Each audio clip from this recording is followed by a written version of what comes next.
This is the Alden Report. All right, well, this episode is brought to you in part by the last Law of Attraction book you'll ever need to read by Andrew Kapp. Yeah, you heard it right. The last Law of Attraction book you'll ever need to read. Listen, if you don't believe me, go over to Amazon and read the over 1,600 five-star reviews from excited readers who, after all the books, all the programs, and all the other nonsense out there, finally found a book that explains the law of attraction like nothing you've ever heard before. Not only does it include fun, user-friendly methods, but it's going to hold a mirror up to you, the reader, and explain what's happening in your head whenever you're trying to work on yourself. It'll explain why you get excited, why you even start to use what you learn, and even begin to get results, but then you still quit.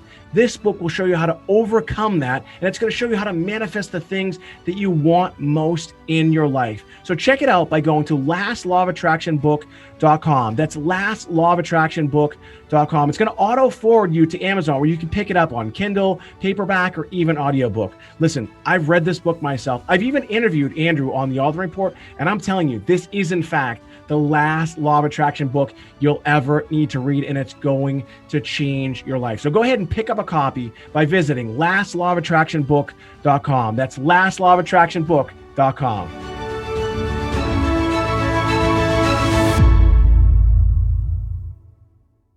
This is the Alden Report. All right. Well, my name is Mike Alden. You know, I always say we are here in Blue Vase Studios. We're actually not here in Blue Vase Studios. We're here at my home office. We had some technical difficulties, but I'm super excited for my next guest. My next guest is a #1 New York Times best-selling author. Her book has literally changed the world, changed thousands and thousands of people's lives all over the world. She's an internationally recognized speaker. She's a business consultant. She's just a total rock star within the world of entrepreneurship. And when you hear this name, I think you're going to be equally as excited. Please help me welcome Sharon Levy. Sharon, thanks so much for being my guest. Well, thank you, Mike. I've been looking forward to it. Thanks so much. Me too. So again, I apologize. We're a little late, and like I said, we had some technical difficulties in the office. I had to kind of speed over here, and so thank you for bearing with me on that. So perseverance. That's what it's all about. That's it. So there's this little known book that a lot of people have heard of, and I think it was first published in '97, right? Is that 24? Yeah, 24 years ago. Yep, there you go. See, we're both holding it up at the same time. That's it right there. Rich Dad, Poor Dad. And, you know, this book, again, has just totally changed people's lives. And, you know, it's an interesting story how you and Robert Kiyosaki met. But so you're a CPA by trade. Did you, like, when this happened, when this whole kind of interaction happened, did you even, could you, back then, if you go back then, did you even consider like, hey, I wanted to be an author, or I wanted to just start this movement? Or was it just one of those just kind of chance meetings that happened and then it just became what it has become? Well, actually, yes, my whole focus going through school was accounting and numbers. My 8th grade English teacher, however, told me I'd be a famous writer. Thought she was crazy. And then my house mother in college told me I'd be on stage speaking. I thought they were both crazy, but here we are.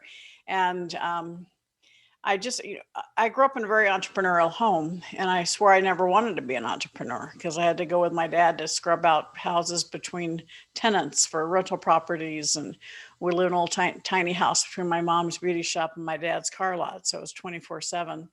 And I wanted to be, I said, I'm going to go to school, get a degree so I can be a sophisticated professional. So that's what I did. I was one of the first women in public accounting in the Southeast United States. And about the ripe old age of 25, I was very successful, but working incredibly long hours for someone else. And I thought, you know, this is kind of crazy. All of a sudden, my parents started looking a lot smarter. And so that's really when I stepped out of public accounting and started doing entrepreneurial endeavors and working with different companies. And I started a woman's magazine and sold that. And I built the talking children's book industry in the late 80s when my kids didn't like to read. And that was a huge opportunity for me to learn a lot about publishing, a lot about international trade, and the power of association, because we had this new technology. I'm looking around because I had one on my desk a little while ago. I don't know what happened to it. That we couldn't get parents but back then there were no cell phones. We're talking about the 80s. Kids didn't have anything electronic, and we had this now electronic book. And so how can we get parents to trust us? And so we aligned with Disney, Warner Brothers, Sesame Street, Marvel Comics, and that's how we were able to explode it around the world and reach a huge opportunity to get kids back into the fun of reading. And so that was a huge opportunity for me to learn so many aspects about building successful brands and businesses. And we sold that in 1991, moved here to Arizona. And 92, my oldest son left in September to go to college, and he was greeted with these tables like free pizza, free money, free t-shirt, free money. So he came home at Christmas time, $2,500 in credit card debt. We didn't even know he had a credit card. And so we were pretty mad at him, but I was more mad at myself because I thought I taught him about money. And that was December of 92. That's when I dedicated the rest of my career to financial literacy, financial education. It's interesting, for those who haven't read the book. I mean, there aren't many people, I think, that, especially people that really want to change their financial future, that, that haven't read Rich Dad, Poor Dad. And, back then, you were talking about, you really, and now this is kind of the in thing. Everybody's talking about the educational system and how it's not working for people, and how we're not, we're going to this massive amount of debt, and you get this, liberal arts degree, and you come out and you just don't know what to do. I mean, back then you were talking about this stuff as far as, hey, rather than going and getting, that the safe job, why not let's think about, not necessarily getting a job, but being the employer, being the entrepreneur. Talk a little bit about that, because it's interesting. Again, you go back 24 years ago, you were talking about this stuff. Now, again, everybody's talking about the educational system's a mess, and I'd love your perspective too right now about the educational system. So I know it's I don't even know if that was a question, but it was more of a statement. Well, see, I have a few things I can share about that. Yes. I mean, even back then, I valued education, but at the same time, it was not teaching pertinent information. And it's not, some of the teachers actually want us to teach it, but the administrators don't, or the teacher unions don't. So it's been very difficult. There's still only 7 states that require personal finance for high school graduation.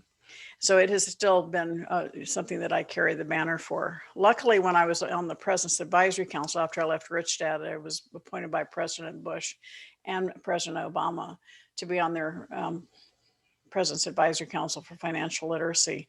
We supported the Credit Card Act of 2009, which prevents credit card companies from soliciting kids on college campuses. So it was a huge win. Personally, I can't take credit for the bill, but I was certainly a squeaky wheel about it. Wow, that's great.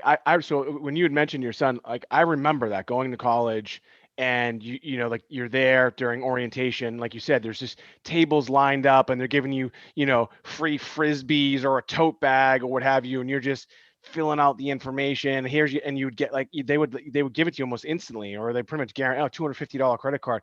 Wow, you have a really good time your first semester in college, because you got all this free money. Then you find out it's not free.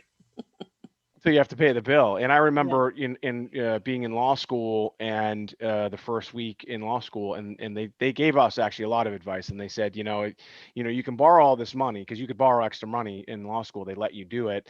And they said, if you borrow this extra money now and try to and start living like a lawyer now, you're going to live like a law student later.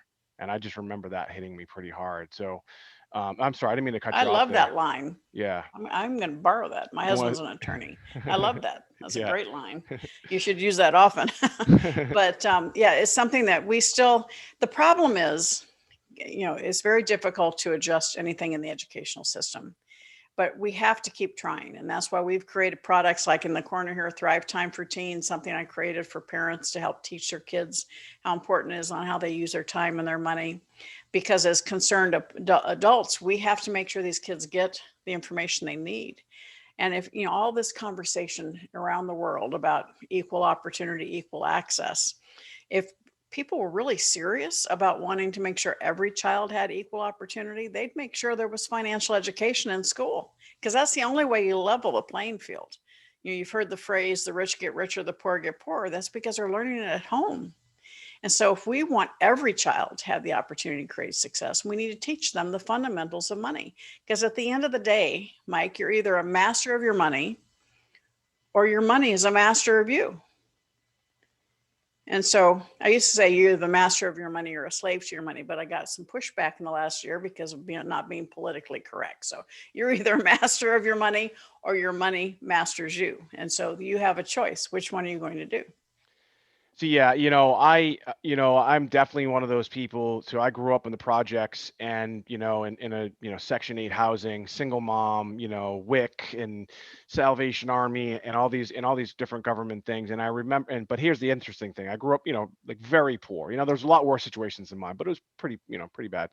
But yet I did go to Disney World a couple times because my mom would get her tax returns and we would rent a car and we would drive to Disney World or if when we didn't go to Disney World, we'd get the new couch or the new TV.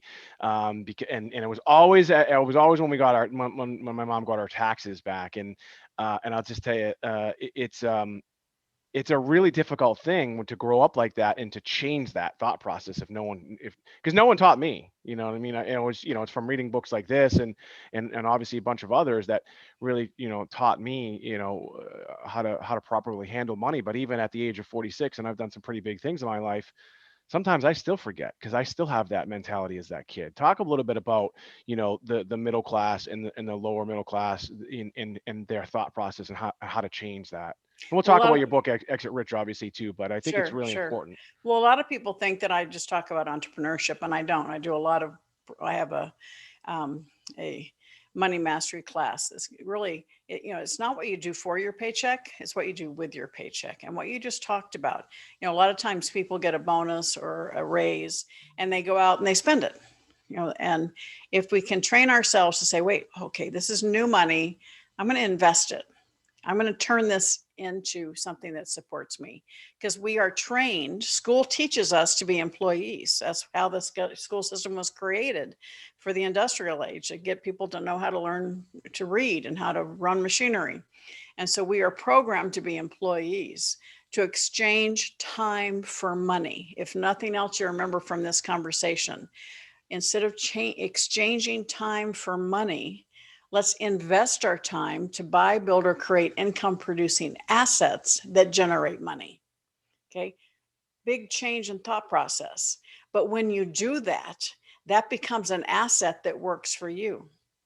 And if you are an entrepreneur, way too many entrepreneurs own a job, not a business, because they haven't taken time to build the business systems around the business, which is kind of an entree into Exit Rich we can talk about. But if you own a business, you've already taken that step to be in control of your own time, control of what you're doing, but you're hurting yourself if you're not surrounding yourself with people who are strong where you are weak, surrounding yourself and implementing systems in your business to help you scale.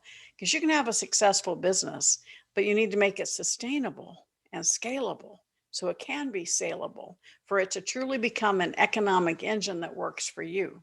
And if you're an employee, your business, you're still an entrepreneur. It's your personal financial statement is your business. That money that's coming in, are you letting it fly out for expenses and for fun? Or are you keeping it and investing in yourself? The name of my company is Pay Your Family First. Whatever money's coming in, make sure you're spending some on yourself to invest in the future. Buy, build, and create assets. Boy, I have like a million questions just from your statement that you just said, and we're on with Sharon Lechter. She is the co-author of one of the most prolific books written in our time, Rich Dad Poor Dad, #1 New York Times bestseller. She has a book also we're going to get into called Exit Rich. I'm super excited to talk to her about this because I've built some pretty big businesses, and in fact, I've talked with her co-author before. She's going to come on as well, and I'm like, maybe you can help me sell my business because I'd love to do that. If you'd like some more information about Sharon, you can just go to SharonLecter.com, but you can also go to exitrichbook.com/buy, where you're actually going to get, you can kind of get what we call an advanced reader's copy of the book, or you just go to Amazon.com and pre-order, depending on when you're listening to this, because it's really what she's going to talk about a little bit today is really going to probably change some lives, because we've got a lot of entrepreneurs and business owners that listen to the Alden Report. So, I want to kind of go back again, if you don't mind, about, Sure. so you're poor, you are paycheck. It was really interesting what you just said about, you're working for somebody else and you are an entrepreneur. And I think a lot of people don't realize that, because I've written a bunch of books, not as many as you, not as sold as many as you, but one of the things I talk about in my first book is being the CEO of you enterprises, right? And so that's kind of just what you just said. So just because you're an employee doesn't mean you're not an entrepreneur, right? So talk a little bit about that mentality, because that's a huge mental shift for people, right? But Yeah, it's I really saw. not. But it's really not. It's just they just need to think about it that way, right? Well, very much like rhyming your first book, I always say you are the CEO of your own life, right? Too many times we try and blame other people, or we try and justify, but you're it. The choice. We are where we are today because of the choices we made before today. And if you want something different out of your life, start making different choices. It's as simple as that. And there's so much information out there to support you. In fact, there's too much information. So make sure you do due diligence. Make sure you're learning from somebody who has earned the right to teach you, somebody who has been where you want to go successfully. There's a lot of noise. There's thousands, millions of products you can buy, but make sure you're buying from a reliable and credible source. But it's important for you to say, okay, I'm not where I want to be. So let's figure out where you want to be. But more importantly, let's figure out where you are today. That's the first step I have with people. It's like, sometimes people most of the time, people put their head in the sand. And when it comes to their finances, they don't want to see it. So they ignore it. They procrastinate. And now is the time to take the time, particularly, if you're looking at preparing your taxes, what a perfect time for you to actually say, okay, where am I financially? Where have I spent my money? And even if the picture is bleak, you still feel good because at least you know now. Because my dad used to say, map doesn't do you any good if you don't know where you are and where you want to go. Well, most of us know where we want to go, but we have no clue where we are. And so first you have to take that step and say, where am I financially? What can I take charge of right now? How can I reduce my bad debt? How can I just add a little business on the side to start generating revenue? How can I take my raise or my bonus and invest it in my future? Those simple steps. I have a money mastery course that you can email me at info@sharonlecter.com. It's very inexpensive because I want people to take control. I want them to figure out where they spent their money, compare it to national averages, because that can give you an instant place for you to start. You may be way out of whack on housing. And so, okay, that's if I want to have the greatest results, I better pay attention to that. You may be way out of whack from the national average on meals and entertainment. But if you don't know, you don't know what you don't know. So you have to take that step to figure out where you are, analyze how it compares, and then you can start taking action and create a better opportunity for yourself. It's never been easier to make money in today's world. Affiliate programs, maybe you say, oh, it's too daunting, I don't want to start a business. Well, you can become an affiliate. Right? You believe in somebody so passionately, you believe in who they are and what they're doing, become an affiliate and spread the word, and you end up getting cash flow because you're referring them and validating them. So there's lots of ways to increase the cash flow. Most of us are afraid to take the first step. And that's what I'm here to do, to help people say, it's not so much that first step is the worst. Once you take it, you keep going. Yeah, I think too, as I'm listening to you, I think, I'm a lawyer. Like we said, I'm a lawyer. Your husband's a lawyer, and it's funny, we joke around and would say, well, I went to law school because math wasn't my thing. and when as I'm listening to you talk about people avoiding, looking at their finances, because it does bring about kind of negative emotions when you look at your tax returns, or you look at it and say, I remember when I was a kid, my parents are divorced, but I remember being at my dad's, and he would sit there with an actual pencil, and just write, bills and, the bills that he had to pay and his paycheck. And it was always negative. It was just always negative. It never was positive. And so he was always behind the 8 ball. And so it's really difficult, I think, for people to have that mindset shift. But it's funny too, when you started talking about your bonus, the first bonus check I got when I was selling cars, right out of college, I walked right down the street drove down the street to Payne Weber. And it was $1,500, and I just walked in and said, "This is Payne Weber doesn't exist anymore, I don't think." I just started to learn that process as well. So I was pretty lucky there.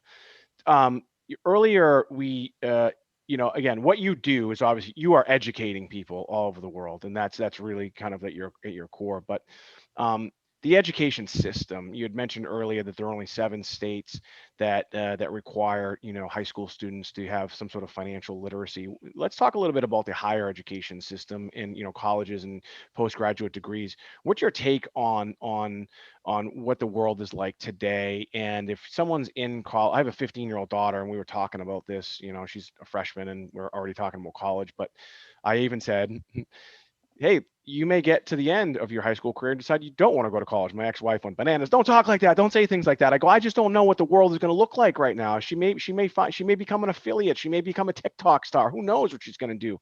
But tell us, like, what's your perspective? Where is the world of education going right now? Well, certainly with the pandemic, you're seeing huge changes within the traditional four-year higher level universities. That their entire revenue model was getting you in as a freshman and churning money, for the 4 to 5 to 6 years. And of course, with everything going virtual, they've had to figure out how to become more relevant. And I think that's really the word I want to use, that they become more relevant. There are entrepreneurship programs in almost every single major university across the country now. They weren't there 10 years ago.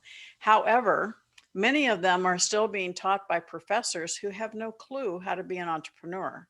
And so if you're looking at an entrepreneurship program, make sure the people teaching it actually have the experience that can add value to what you want, or they bring in entrepreneurs as, additional insights for the students that are in the program. But in today's world, I really hesitate to give specific advice to people, but I always suggest, if your child does not know what they want when they're getting out of high school, I advise looking at a community college, getting those first couple of years out of the way that are not going to rob the bank, and they give them an opportunity for a child to get a little bit more mature to determine what they do want. Because I see way too often kids graduating from college with no direction. They still don't know what they want. They've got all this debt, or their parents do, or their parents have invested hundreds of thousands of dollars, and they're no further ahead because the kids have been partying and playing, and they don't really know what they want out of life. So let's get a little life experience. Let's take colleges, community college education that's much less expensive, and give you a chance to mature a little bit to determine what you want. Now, having said that, there's a lot of kids who graduate from high school who are on it. They know what they want, and they are ready to hit a major university and continue to determine their path and get where they want to go. But every child is different. And in fact, you may have 2 children, and those 2 kids are completely different. So you have to determine the right path for the student. And in today's world, when it's so critically expensive for a college education, it's even more important that you review what your options are. And it is true, even 10 years ago, it was a real stigma if you didn't have a college education. Today, it's still an issue for some employers, but certainly the trend has changed a lot. And that is, it comes back to, are you meeting people through the power of association and therefore showing them who you are and what you stand for? Are you going through an old traditional path of having to present a resume? Because a resume that doesn't have a college education on may not get looked at. And so when you don't have a college education, you may very well need to make sure you're meeting the right people and getting into the right network, so you have the right association, so that doors will open for you. Yeah, I think that's solid advice. I'm writing my 7th book, and it's titled Connection Capital, because for me, it's how I've built my entire businesses in my life. Again, you heard a little bit about my background. I didn't have any money even post law school, and I didn't I had the 401k and some credit cards, but what I did have was relationships and connections. And so I was able to grow my business and leverage those relationships. In a second, I want to get into your book, Exit Rich, because the title, I mean, it's just a great title, especially for entrepreneurs. And what you and your co-author show entrepreneurs, and not just entrepreneurs, people that are even thinking about starting a business and thinking about their exit plan, is super important. All right. Well, I hope you're enjoying this episode of the Alden Report. You probably already know this, but here in the United States, investors and big corporations pay between 0 and 25% in taxes, and many times it's 0, while individuals pay between 30 and 50% in taxes, and small businesses pay between 40 and 60% in taxes. What you probably don't know is that the federal tax code is behavior-based. Well, what does that mean? It means if you behave like an investor in a big corporation, you can access the same rates. That's why nth degree CPAs exist, to show businesses and owners how to modify their behavior and to access the same rates as investors in big corporations. With tax rates likely on the rise, I urge you to sign up for their next webinar by visiting www.rigmywealth.com/Alden. That's www.rigmywealth.com/Alden.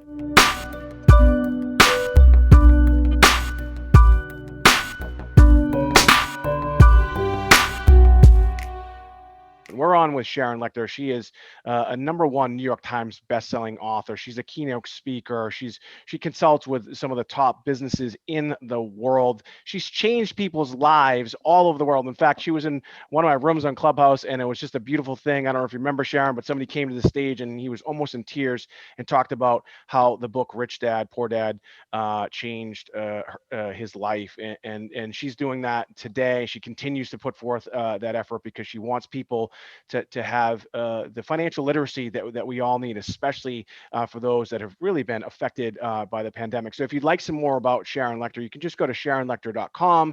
You can also go to ExitRichBook/buy and pick up a copy of her book, Exit Rich, which we're going to talk a little bit about as well. You just Google her too. She's got a bunch of speeches out there. And then, of course, if you haven't read this book, then I would highly recommend picking that up as well. So let's talk about your book, Exit Rich. Before you and I were introduced and talked together, I met your co-author, and we were talking a little bit because it's we have the same publisher, which is Greenleaf. Tell us a little bit about this idea of building a business, really kind of for the purpose of selling and having that exit, because I think it's you hear about these exits all the time. We always hear about the big ones and the $1 billion sales and all this other stuff. But I'd love to just, if you could just dive into some of the principles, because I'm going to start taking notes because I haven't read the book yet. Sure, of course, absolutely. I'm happy to do that because it is my 26th book, and Michelle 26. That's yes, amazing. Michelle So Soller amazing. Tucker is she's the top female business broker in the country, and she had started the book about helping people understand how to prepare themselves for sale. And she reached out to me because of my reputation and my brand, and said, would you help me with this book? And so I read it, and I really thought that it was very valuable because, as I said, most people who are business owners really own a job, not a business. And I teach, my husband and I have a program called Essential Components of a Successful Business. Many attributes of that program I added into the book. And I really approach the book. She's very tactical about what to do. And I come in from a strategic perspective from a business mentor, and then also from an investor perspective. And it's not just for people who want to sell their business this year or next year. It's if you truly want to create an economic engine from your business, this book is going to show you how. It talks about the 6 P's. So the first one is people. Who are your mentors? Who are the people on your team? You can't really build a strong, successful business if you don't have the right people. And that people include people that are strong where you are weak. All right. So people is the first one. The second one is your product or service, and understanding your competitive advantage. How does that get you to the top?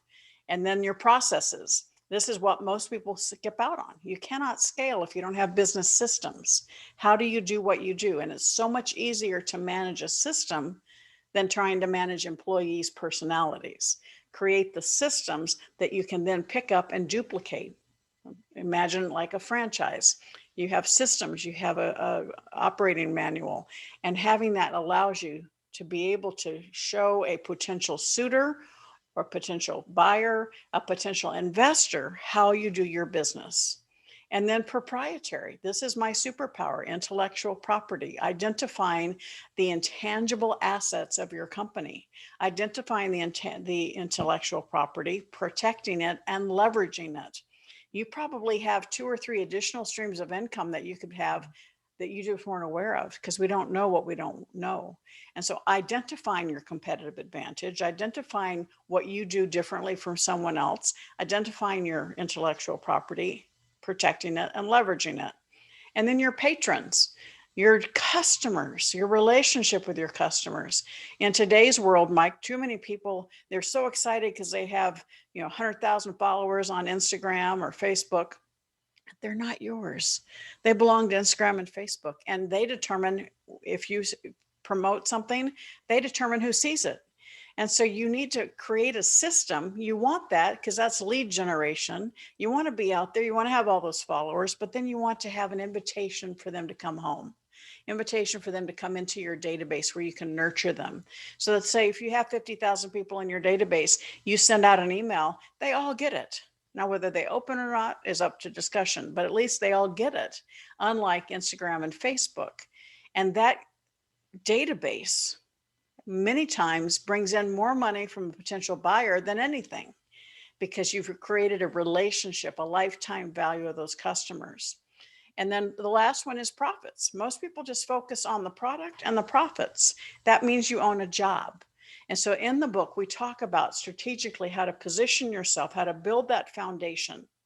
You don't build a house without going down first. You have to build the foundation of your business. And when I work with people, I do one-on-one mentoring, group mentoring, or we have online courses. Invariably, they haven't put the right structures in place. They have not built the systems. They don't have the right agreements. And that's what we want to go through is if you have people that are doing work for you and they're independent contractors, you don't own what they're doing for you unless you have a work for hire agreement. And I love the fact that you're an attorney, Mike, because you know what I'm talking about. So, but I do. And so many times people go into due diligence and your sales price goes down, down, down because you haven't done what we talked to you about in the book. So this $24 book is going to be $28 on Amazon, but this $24 book can save you thousands, if not millions of dollars, because it gives you the floor plan of how to structure your business so that you get the highest price possible or the highest amount of money as an investor in at the lowest percentage of the value of your business. Yeah, I wrote all those down, and I love every one of them. And I know we can't. I'd love to just keep you here for the next 2 days and just extract all this free information from you. But we're not gonna be able to do that unless I don't know, send you a wire transfer.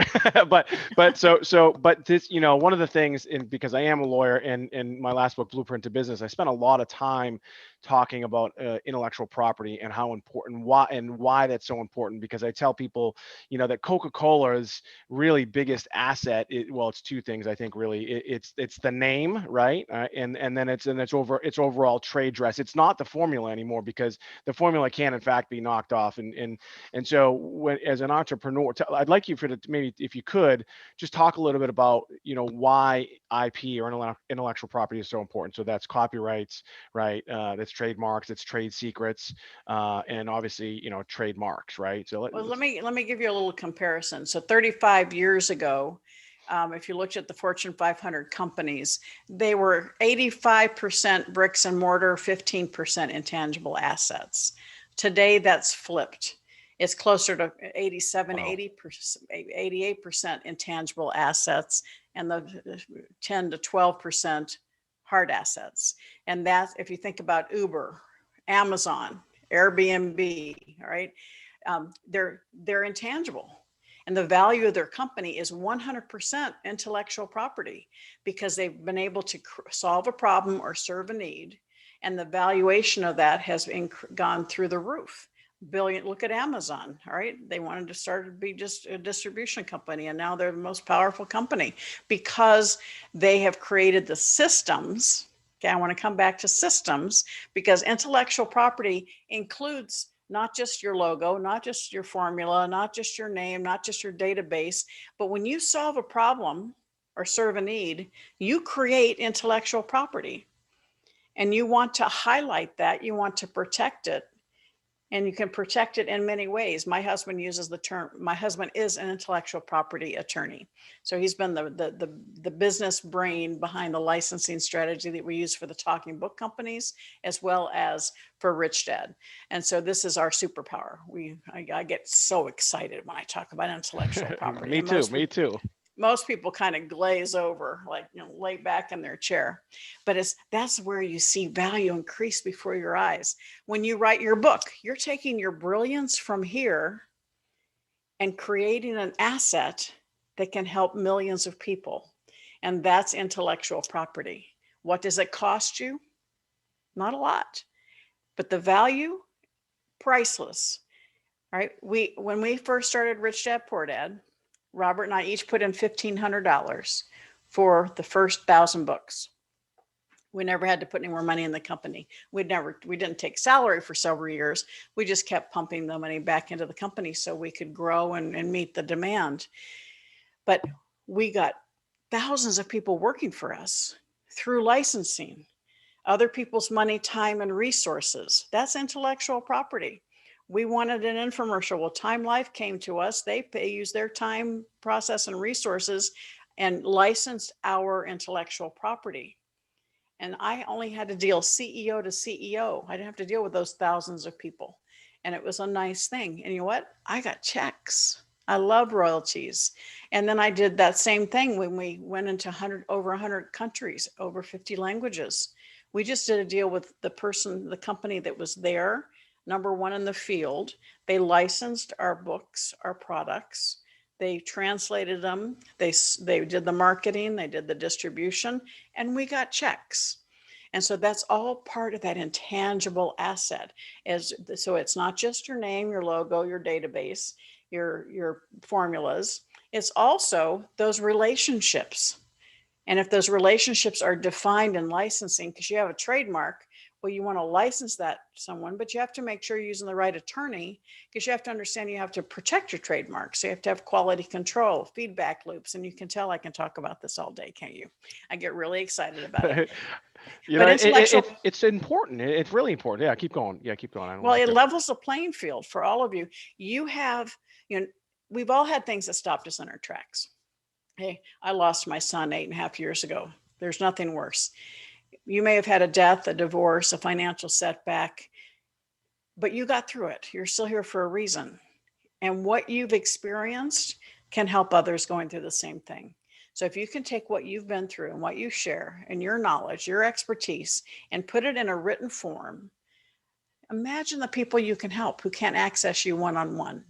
And that becomes an asset for you that generates money. That's intellectual property, that's distribution, that's royalties, and that's a way for you to build a business around it. Most people think they write a book and it's going to make them $1 million. You got to build the business around the book.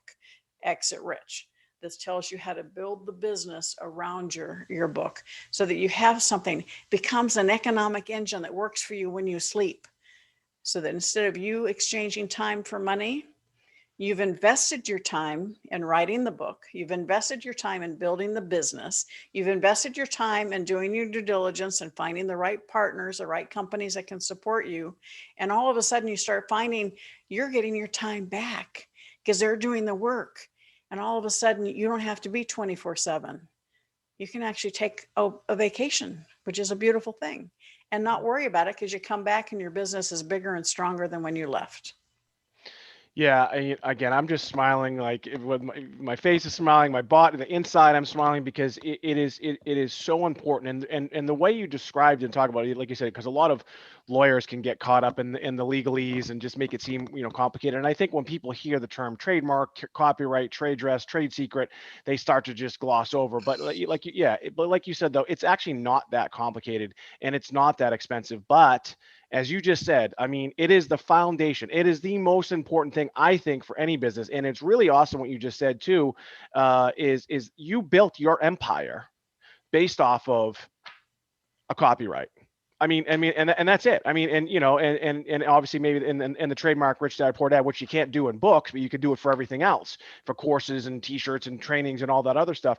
So again, I'm super excited about it too, because I think I've seen this, and I wrote about it in my last book, Blueprint to Business, where I've seen absolutely horrific things happen to businesses and entrepreneurs because they don't think about what you're talking about right now. This whole book, Exit Rich, again, I haven't read it yet, but I just can't wait to, because all the principles here, the 6 P's that you talked about, are in fact the foundation for any business. And then with it, and the big theme within the whole thing is what your husband's talking about, what you're talking about, is in fact your intellectual property. And I'm just so excited for you to talk about that. Again, we're on with Sharon Lecter. She's the author, a co-author of the book Rich Dad Poor Dad. She's written 26 books. She's a #1 New York Times bestselling author, international keynote speaker. She consults with the top businesses in the world. She's consulted two presidents, and she is also the co-author of the book Exit Rich. If you'd like some more information about Exit Rich, you can just go to exitrichbook.com/buy. You can pick up a copy there. You can also just go to Amazon if you want to pay a little bit more, and you can also pick it up there as well. It's available everywhere. They got a great publisher. I know them. And again, if you've heard her for the past few minutes, you can just tell how passionate she is about continuing to educate people about, not just necessarily building a business, but financial literacy.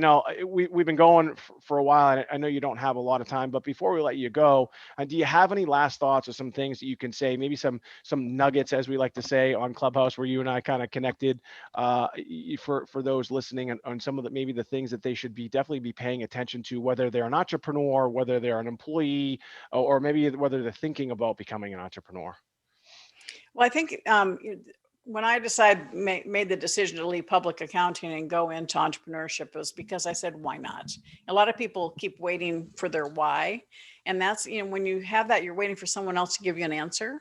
So kind of say, why not? Why not do something different? Why not take a path less traveled?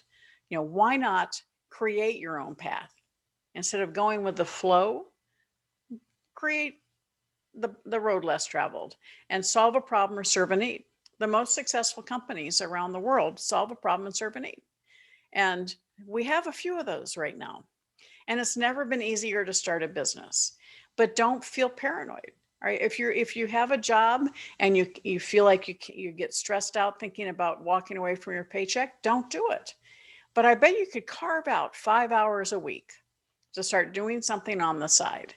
5 hours a week, and start maybe becoming an affiliate. As I mentioned earlier, find somebody you believe in, somebody that has a system that's an affiliate program, sign up and start promoting them, and let that cash flow help you get to a better place financially while you determine what business you want to start. Because those options weren't available 10, 15 years ago. Now they are. You have the opportunity to take that. The issue is take action. Too many of us are paralyzed in fear. We're afraid we're not good enough. We're afraid I don't have the time. Yes, you have the time. You have the same amount of time Warren Buffett does. You have the opportunity to create the life you want. Don't let anybody hold you back. Think about your habits. What are you feeding yourself? What are you putting into your brain? I have something called the ATM it's at my website, SharonLecter.com, which is daily abundance tips and mentorship for people to help them stay in positive, because the world has been nothing but negative for far too long. And who are you hanging out with? What's the environment you put yourself in? Too many times we're in an environment with people who are depressed or holding us back. And so we start doing something and they want to pull us back. And so you just have to change your attitude and say, okay, it's not me, it's them. They see me changing and doing something positive, and it threatens them. They want to stay in their comfort zone of inaction. And so if you put that cone of protection on, it allows you to kind of step away, but then put yourself in an environment with people who are striving to succeed, other people who want you to succeed, because that's going to help speed your way to success. And then analyze your time. Are you investing your time or spending your time? There are too many people during this pandemic. I get so frustrated. I change my day pajamas for my night pajamas. It would drive me nuts. What are you doing? Are you investing your time for your future? We've been given this gift of being at home. Are we moping about it and fearful, which means we're paralyzed in fear? Or are we taking that fear and turning it into energy? Instead of being paralyzed by the fear, turn it into energy and excitement and motion, forward motion. What can I change now? Instead of, because if you have your goal, you know what your definite purpose is. A lot of people have been using the word pivot the last year. I don't believe in that unless you truly are changing total direction. But if you have a definite purpose in mind, it's like a sailboat. You're going to that island, Catalina, and the wind shifts. Well, you're still going to Catalina, but you just have to adjust your sails, make some new calibrations. All right. In the world of business, you have your definite purpose, but the wind shifted in the last year and a half. And so you had to make some adjustments. You had to adapt some new technology or new processes, new systems, and you had to recalibrate how you were going to get to where you wanted to go. But then you refire. You haven't pivoted because you still have the same goal. So take control of your life and find the people that want you to succeed. It's hard when the people around you are questioning you. Put yourself in that position of highest potential. Continue listening to Mike's podcast. Continue reaching out and listening to other podcasts. Continuing finding other people that want you to succeed. Be in the right rooms on Clubhouse. Listen, I have a podcast called The Play Big Movement with Sharon Levy, where I want to constantly feed you with ideas and concepts that can move you forward. My daily ATMs. I want to support you in reaching the height of the highest potential where you deserve to be, so you can create the success that you deserve. Because usually the only thing holding you back is you. So stop it. Start taking action today to create the success that you deserve.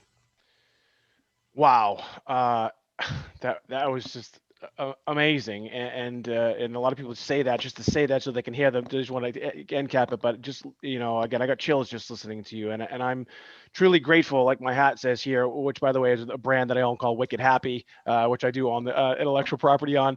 I'm truly grateful for you being here, and and the world is grateful for the things that you've done and continue to do for everybody, because you are changing lives, and I'm super excited that you are here. Again, we've been on with Sharon Levy. She is a #1 New York Times bestselling author. She's written 26 books.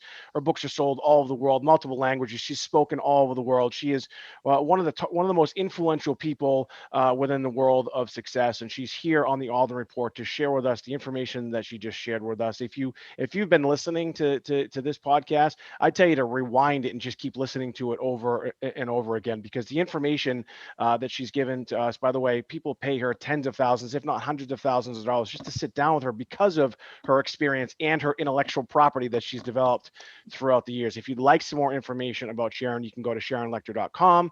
But also her book, Exit Rich, that we were just talking about. I mean, the title is amazing. I love the title, but I also love what it stands for. And if you're an entrepreneur, if you're thinking about becoming an entrepreneur, or it doesn't even matter, if you want to learn about how the world really works from somebody that's been doing it and that continues to do it, then go to exitrichbook.com/buy. You can also find it on Amazon. It's available everywhere. She actually has a discounted price right now. Again, it's exitrichbook.com/buy. This has just been, I'd have to say, Sharon, we've had some pretty big guests on here. I have to say you have been my favorite. I'm not just saying that to you now. I've never said this before to anybody else. And so again, I just have chills just listening to you, because, this book was written when I graduated college, and I didn't read it until years later. And I wish I had read it, much sooner. And I wish it was maybe out when I was in high school. So thank you for doing what you do. Thank you for being a guest of the Alden Report. My name is Michael Alden. That's Sharon Levy, and we'll see you soon. All right. Well, I hope you enjoyed this episode of the Alden Report as much as I have. I want to thank my last sponsor, Leslie M. Leslie is an internationally recognized speaker. She's a business consultant. She's consulted with some of the biggest corporations in the world, and her book, Swagger, is now available everywhere where books are sold. Swagger, unleash everything you are and become everything you want. Maybe you lost your swagger. Maybe you never even had a swagger. Maybe your significant other lost their swagger and you want it back. Well, this book, Swagger by Leslie M, will in fact do it for you. It's available everywhere. Go to booksamillion.com, go to amazon.com, go to barnesandnoble.com, go to wherever books are sold. Pick up this book, Swagger, get your swagger back and become everything you want. Again, my name is Michael Alden. I hope you enjoyed this edition of the Alden Report, and we'll see you soon.